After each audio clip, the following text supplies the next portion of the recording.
What's up, guys? Nate the Boss here with another Packer reactions video. And today I'm going to be giving my reactions to the Packers and the Cardinals today. Sorry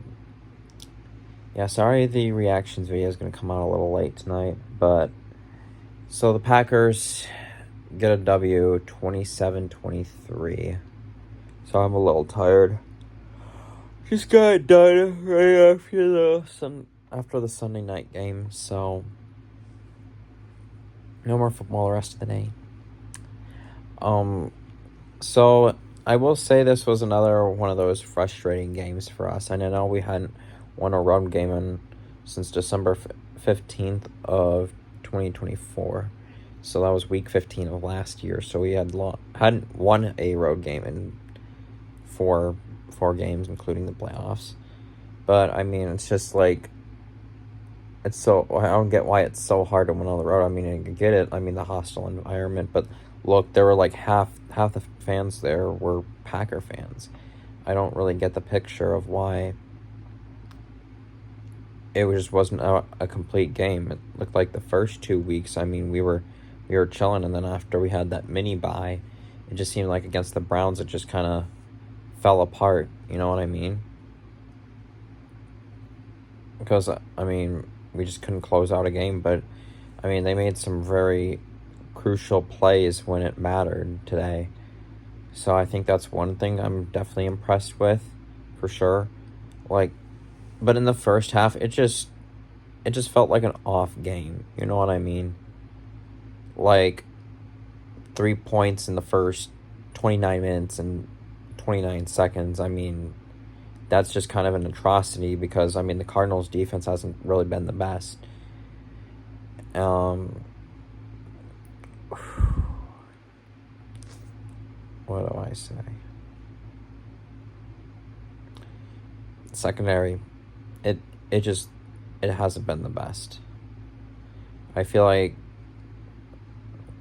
not having Carrington Valentine in there really hurt us because Nate Hobbs and Nixon the last 2 weeks have been constantly getting burnt or committing penalties. It's just they're not the greatest coverage corners to be out there.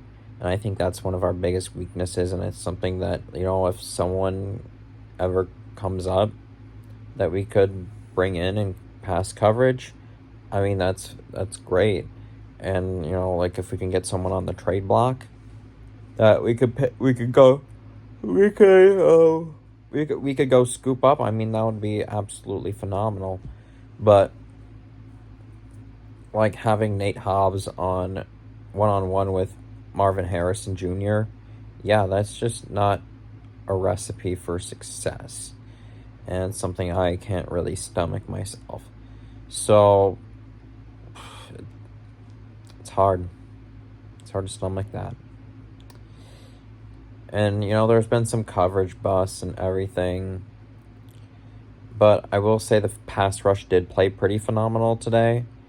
They got 6 sacks on Jacoby Brissett, and the defense made some crucial plays when it mattered. Like Michael Parsons getting 3 sacks, mainly because he was basically one-on-one. Well, one of the sacks that really helped us was they were driving and it was a sack, and the Cardinals had to burn their final timeout. That definitely helped, and then it was kind of a dire situation from there. Rashawn Gary getting the strip sack, that really kind of woke the offense up a little bit. I think, you know what, we just had to wake up. I think we just needed a takeaway. We just needed a takeaway to get the offense fired up, because we only had, officially in the stat sheet, 2 takeaways, but the interception at the end of the first half against Cleveland doesn't count, because, I mean, honestly, he could have knocked the ball down, and that interception didn't really matter. The interception in the Detroit game, that was the only turnover that mattered, but this one mattered, and putting up 21 points in the second half is pretty good, but then the first half, I mean, really only 3 points, but then Matt LaFleur decides not to be so sissy and decides to, all right, let's just run a quick route over the middle. And we got down, fortunately for us, we got down to the 43 of Arizona.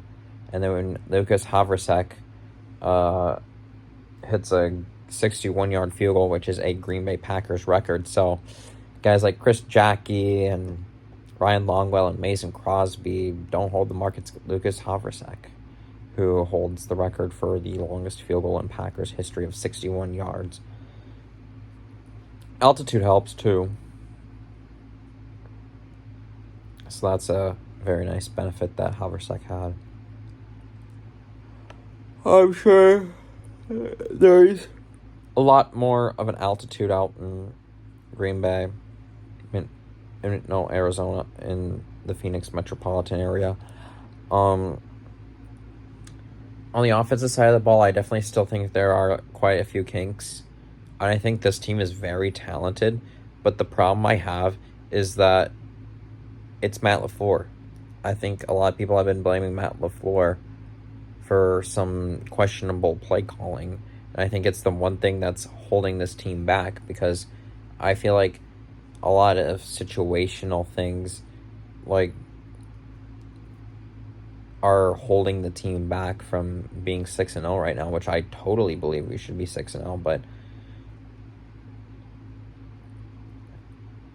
Matt LaFleur was thinking field goal on that 4th and 2 after a kind of a sissy kind of play call with the 3rd and 1 toss play. I think once Jordan Love got under center, he should just run it right up the middle, so then we wouldn't have had to been in that situation, because the defensive line didn't pinch quick enough. So I think I would totally ran the quarterback sneak, easy first down.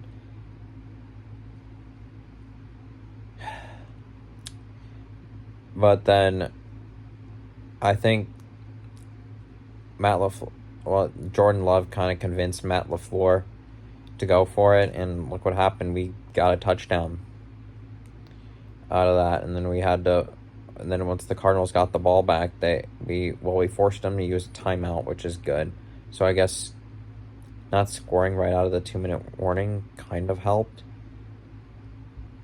And then once we got in the end zone, and then the extra point forced the Cardinals to, all right, we got to get in the end zone in the allotted amount of time. And then I think our defense really, our pass rush really was kind of what won us the game, especially Micah Parsons. And, that's why we got Micah Parsons, is so we can help the pass rush. And he constantly, I think the thing is that teams ultimately just double team him, or even triple team him, or put a chip on him, or help use the running back to help give a chip, or give a direct block on Parsons if he penetrates through.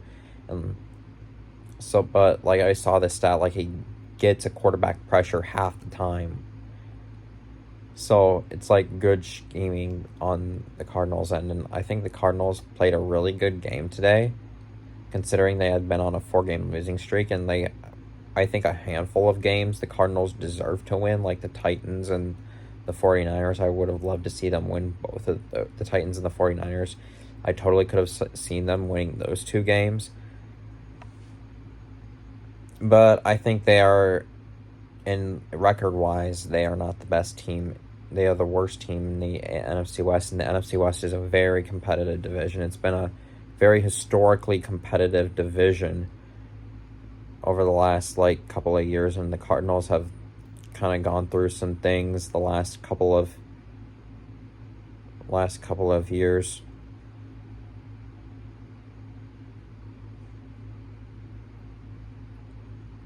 But they're one of those teams that just hangs around, and I don't know what to say. Sorry. So bottom line is, I think our corners gotta play better. LaFleur's gotta stop with the dink and dunk stuff, because I think if we let Jordan Love let the ball rip, he's definitely a top 5 quarterback in this league, or even a top 10 quarterback in this league. And I think he's a very talented quarterback, and if he keeps it, like, I was like, wow, we're throwing the ball 15 yards downfield. Look at what happens when you throw the ball 10 plus yards downfield. Good shit happens. So I think if we start being a little bit more aggressive with our play calling, and I don't know if when Matt LaFleur is going to get out of his own way with that, which I hope he does sometime soon, because the Steelers are a very hard-nosed unit. Then we're going to be playing in the Sunday night game, so America's going to be watching for sure. And then